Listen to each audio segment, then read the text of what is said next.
Tutorial. Basically for this tutorial I'm going to be showing you how to make Chrome text using Photoshop. It can be done on the older versions or the newer versions. They pretty much all use the same sort of options. My workspace is going to be 350 by 200. It's up to you what you use. It depends on what you're working on really. If it's for a logo, then obviously use the logo size. I'm going to start by creating some text. I'm going to keep the text black because obviously it's a lot easier, and you will find this as you go through the tutorial.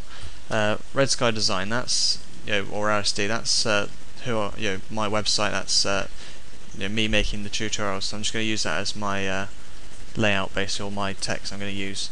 I'm going to open up the blending options tab, and I'm going to use basically we're going to start on all the options. Drop shadow, I usually keep this the same, so I'm not just going to select that one and make it work. Inner shadow, for this one it's slightly different. I'm going to keep mainly this one keeps the same. The only thing I'm going to change is distance to 10, and I'm going to add a contour, oops, wrong one, to double ring basically, I think they call that one, and select that to anti-analyze. That's simple as that. That's that bit done, and I'm going to move on to the inner glow now. The inner glow needs to be white.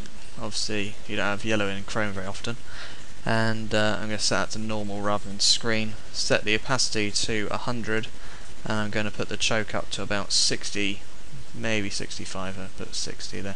I'll just type it in, it's quicker. There we go.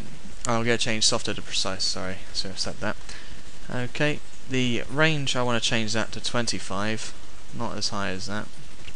And jitter up to 100, that's going to help us quite a bit. Change, again, the anti-analyze, I'm going to put that on, gives us a nice shine effect. Okay, that's that one there done. Moving on next to bevel and emboss. This is a huge factor in the Chrome effect. I'm going to change. Only things I will change is the smooth to chisel hard.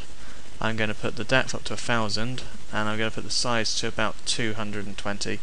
That should put us 218. That'll do. Doesn't have to be exact, obviously. And we're going to move on next to the contour. I'm going to change that to what they call Gaussian. I think that's how you say it. Basically, that's going to give us a nice 3D effect. Obviously, it's bevel anyway, so it'll just enforce that.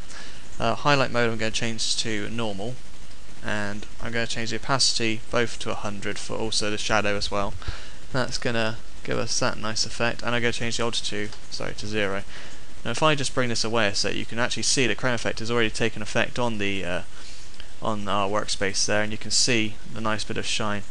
That's not 100% finished. The only thing I will change is the gradient. If I come down to where the gradient is, as you can see, it's given me at the moment just black to white, and that's not really what we're looking for. We want to change the black easily straight away to more of a dark grey, and we want to add that there and go back to white again. Obviously that's how Chrome usually looks. If I add that, I'm going to change the angle to about 120 roughly. That's going to, rather than go straight down, it's going to go across and give us more of a 3D look. And I'm going to change the blending mode. I will change that to screen, and I think the scale, I think that will be pretty much alright. I notice it reflected rather than angled there. That's brilliant. I will now add a stroke. The stroke's basically going to add us an outline, so it really enforces the Chrome bit from the rest of the effect. I'm going to change, I'll leave that the same. That should look good as it is. Now I'm going to go back to my drop shadow. While you're going back to there, you can mess around with this, basically what you feel is right for behind, and just change things to normal.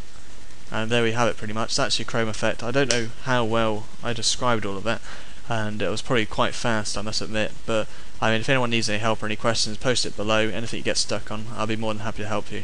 Thanks a lot.